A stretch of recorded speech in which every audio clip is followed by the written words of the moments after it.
Hi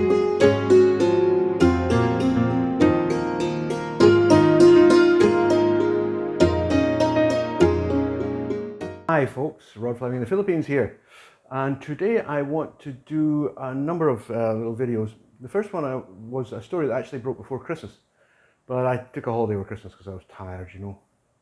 Anyway, this particular story led to a huge amount of misinformation, a dissemination of a great deal of fake news, which is completely unacceptable, appalling journalism, and lies. Lots and lots and lots of lies. Now, this first came to my attention on YouTube, on the channel of a British lady called Kelly J. Keen Minshall, who goes under the name, presumably because that's a bit long-winded, of Posie Parker on YouTube. And she brought up, she's a history of turfy comments. She brought up a case which was reported just before Christmas. An employment tribunal which concerned a tax expert called Maya Forstater. Now, this was, first thing first, this was an employment tribunal which responded to a claim that Forstater made. Forstater was never accused of anything. She was never arrested. She initiated the proceedings. Okay, that's point one. Now, one of the things that was commonly misrepresented in the stories about this was that Forstater had been fired. Forstater was not fired.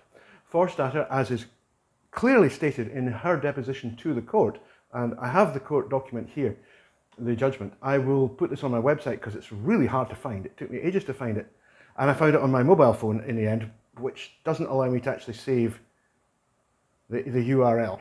So I will put it on my site, and you can download it as long as it's up. It will probably be told to take it down because it's in breach of copyright, but nevertheless, I will put it up there for information at the moment and argue the toss later. So, Forstater was not fired. Forstater had held a number of short-term contracts with a development company called CGD Europe, which has branches in both London and in the United States. It turned out that during the latter part of her final contract with them, she had been making a number of, she'd become very, very active on social media, criticizing trans people and the idea of changes to the 2004 Gender Recognition Act, which would allow something called self-identification. She was not fired. What happened was that her contract expired normally on the 31st of December 2018. But she wasn't rehired. Now, there is no law in the UK that says you have to rehire someone whose contract has expired. That would be illegal. That would not be a short-term contract. That would be a permanent contract. Forstater was using this system, and it's very common. It's often used by consultants to allow her to claim to be self-employed and therefore arrange her tax matters in a slightly more efficient manner. She was actually retained by CGD as a consultant. She called it a visiting fellow, but it's the same thing. It's just a fancy name. A consultant on tax affairs. So yeah, she knows about tax. That's absolutely cool. No problem with that. The point is, she was not fired. That contract came to an end. Now, she states in the court papers here that she became automatically an applicant for her job. Well, that just doesn't make any sense. You know, if you are an applicant for the job, you have to apply. If there had been any suggestion of an automatic renewal of contract in the contract, then that wouldn't be a short-term contract. It would fall. Okay? It would be illegal. So there's the first big lie. Maya Forstater was not fired for her opinions because she wasn't fired. Really simple, basic stuff, you know. Way above the head of somebody like Kelly J. Keen Minshall, I have to admit. But nevertheless, that's the truth. Now, the second thing, which was another absolutely appalling breach of journalistic professionalism, was it was suggested that the judge had found that Forstater could be fired for saying things against trans people? Well, we've already just understood that she wasn't fired. So this doesn't apply. You know, it doesn't work. She wasn't fired. And in any case, that was not the purpose of the hearing. This was actually a preliminary hearing, right? The two sides in the complainant, which is Forstater, and the respondent, which is CGD, took different views on this, and the judge decided that he would go through with a preliminary evidentiary hearing, just to see if he could establish the ground rules of the case before proceeding to the case itself. Now, Forstater, legal advisors, had decided that the basis of their case would be the Equality Act 2010, right? And she would claim that her position was a protected philosophical belief, right? And that is essentially what this first preliminary hearing was going to look at. It was to establish whether that claim would hold up in terms of the Act. And Forstater went through, this is a 26-page preliminary judgment. That's a very long preliminary judgment, you know. I don't read as many of them as I used to, because I don't live in the UK anymore, and I'm not actively involved in journalism in the UK as much as I used to be. But nevertheless, I can tell you that's a long one. This man was very thorough. He was very careful to examine all sides of the case, both from the point of view of feminist women and from trans women and their supporters, and try to relate that to the nuts and bolts of the case itself, you know.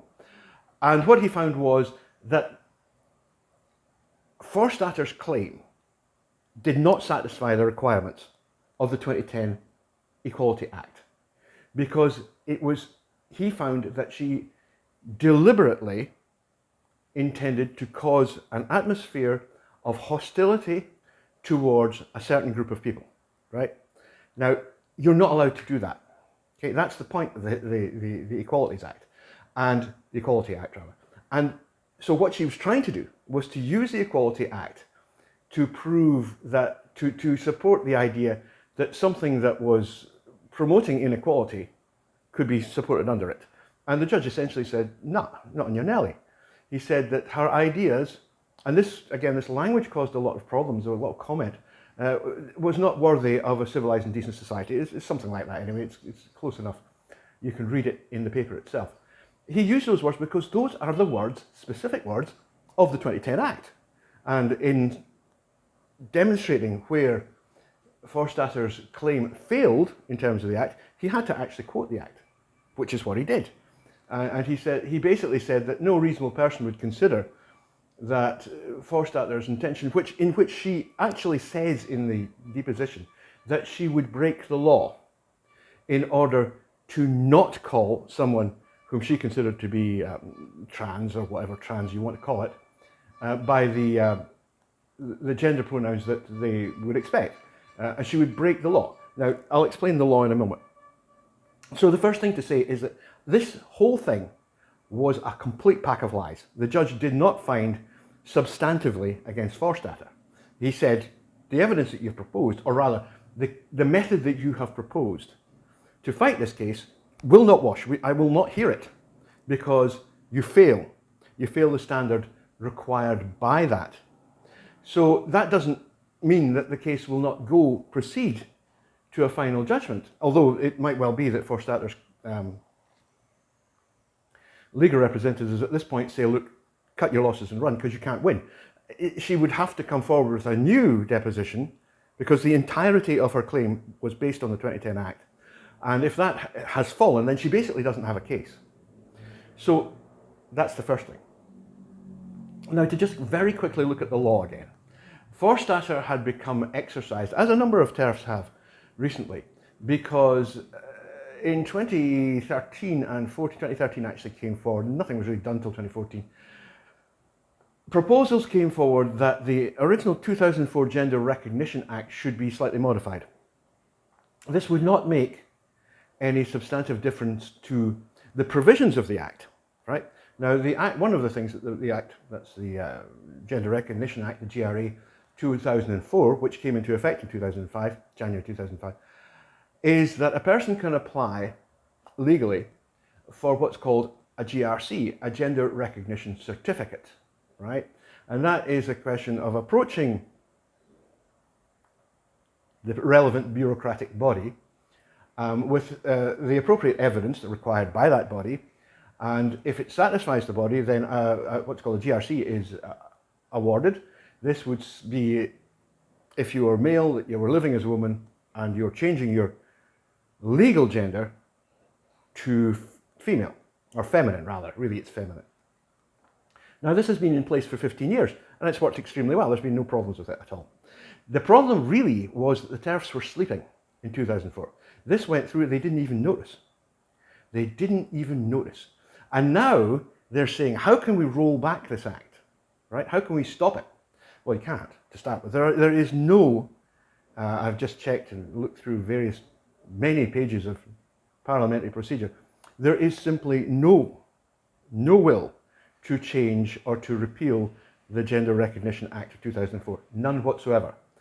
And as the proposals to amend the procedure through which you get a GRC, they were actually presented to Parliament or to the committee looking into this in 2018. Now what happened was that in 2019 basically is a lost year in terms of parliamentary procedure. Sorry, I'm looking at the phone here for time.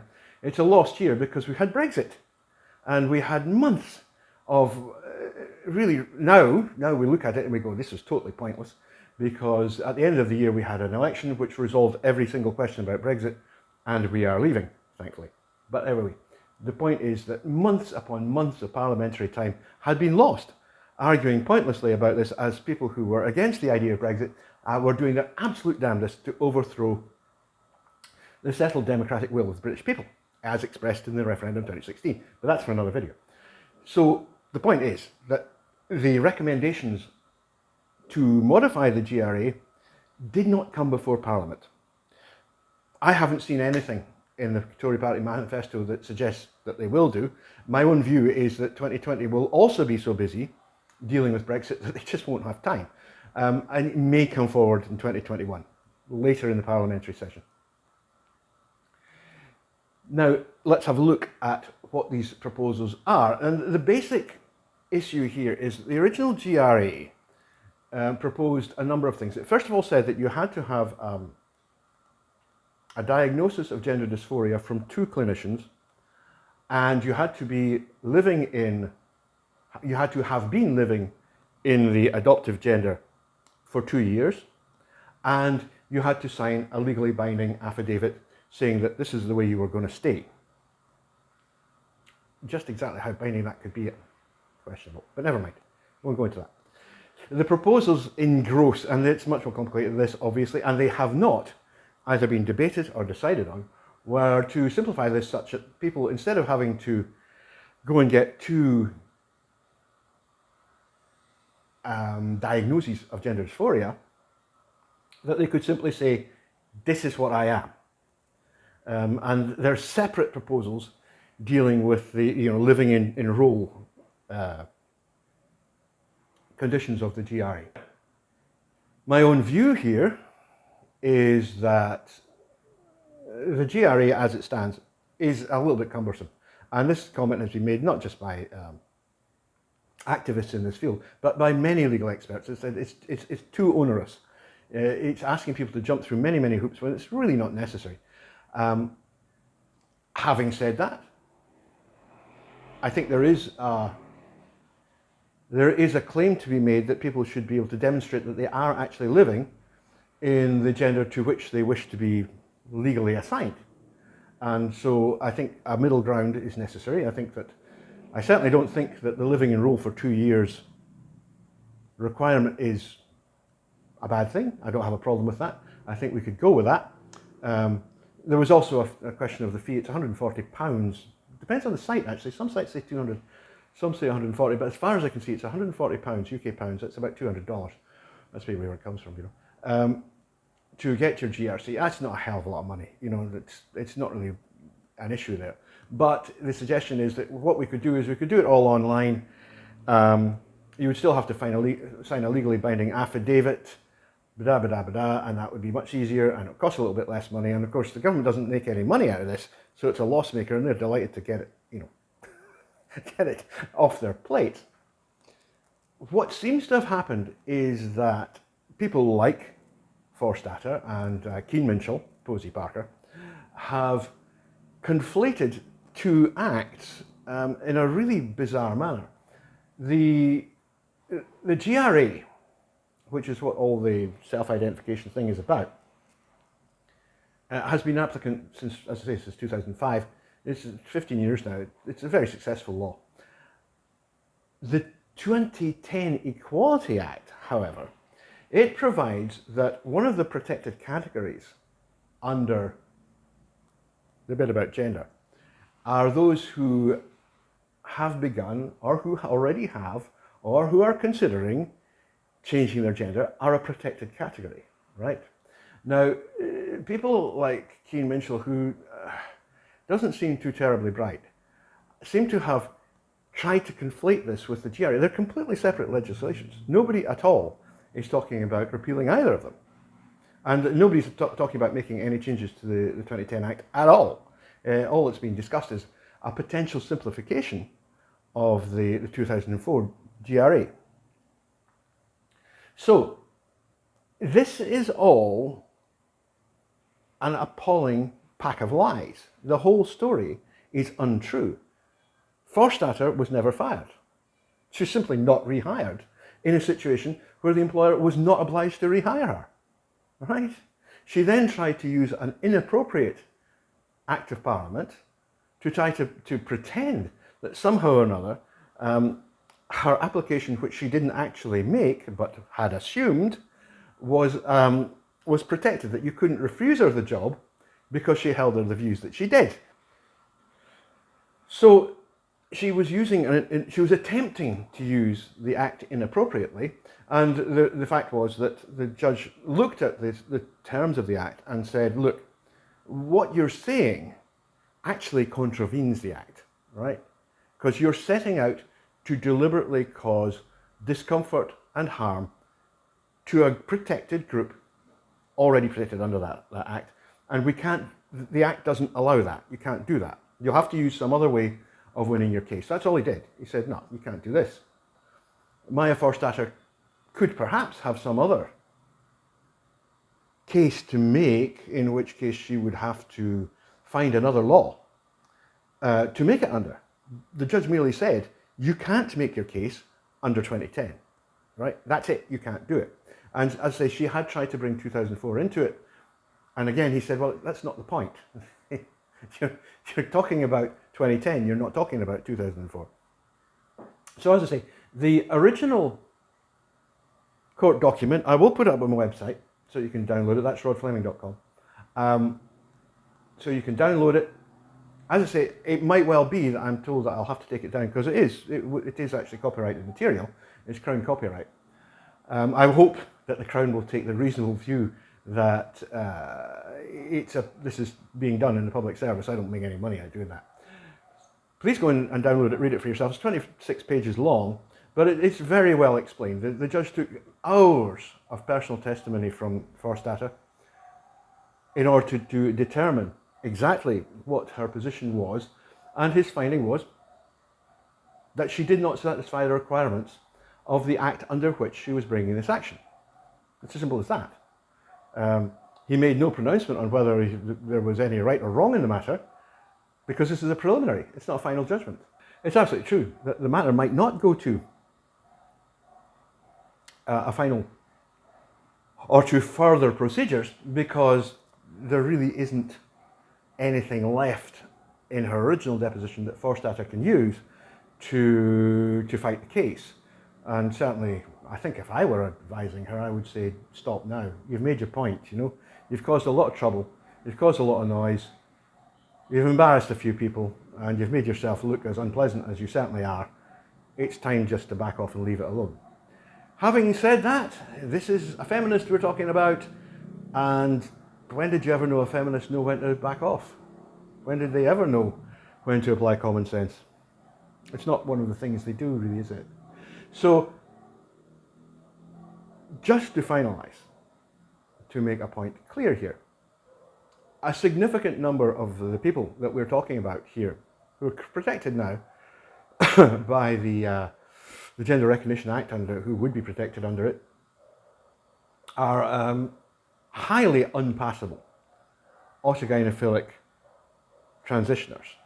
And I have a great deal of sympathy for women who regard these people, these men, with some considerable suspicion. I regard them with considerable suspicion myself. Nevertheless, that's the law. The law, unfortunately, doesn't make distinctions between that class of transsexuals who are absolutely no threat to women whatsoever, that is HSTS, sexual inverts, call them what you want, true transsexuals, because they are absolutely not interested in women at all. They're completely obsessed with the idea of big, hairy guys. That's what they want. So they're just not a threat to women. But I think that, you know, for many years now, we've seen this blatant attempt by feminists, going right the way back to Janice Raymond and the Transsexual Empire, that god-awful book, to try to erase HSTS, to pretend that they don't exist. They're not really there at all, right? And in order that you can suggest that all trans women are like, I don't know, Jenner. That's just not the case. We don't actually know what the relative proportions are. It could be 50, it was at one point 50-50, and it was 40-60 now. Blanchard reckons it's 75-25 in the United States. I'm not at all convinced by that, but there you go. I don't think anybody has actually done any proper study on this. It's just a guesstimate. Here, I would say that in the Philippines, I would guesstimate that it's about 70-30 in favour of HSTS. There's about twice as many HSTS as there are AGPs here, but there are still plenty of AGPs, you know. Trust me, there's loads of them. So what we're looking at is a situation where people have been using the law and publicity to specifically cause harm and damage. And I think that's wrong. I think Maya Forstater is a thoroughly disreputable person. By the way, we also had the business of Airhead Rowling of Hogfarts getting involved because she just can't keep her mouth shut when it comes to victory signalling, can she? You know, she has to do it. And she's as much of an idiot as everybody thought she was. Simple as that. A completely inconsequential person who happens to be very rich. Being rich doesn't make you smart. Sorry, it just doesn't. So there you are, that's the Maya Forstater row. It's still all over the internet, though I haven't seen anything recent coming up in the newspapers, possibly because they've taken legal advice and they've been told you are on a loser here. You know, I mean, I would certainly, if I were a news editor on any of these papers, I would be phoning the legal and saying, what's the story with this? And I know what they would say. So maybe that's why it's gone onto the back burner. But anyway, we are going to see a lot more of these things, and I will do another video about that. Okay, so for the time being, bye-bye.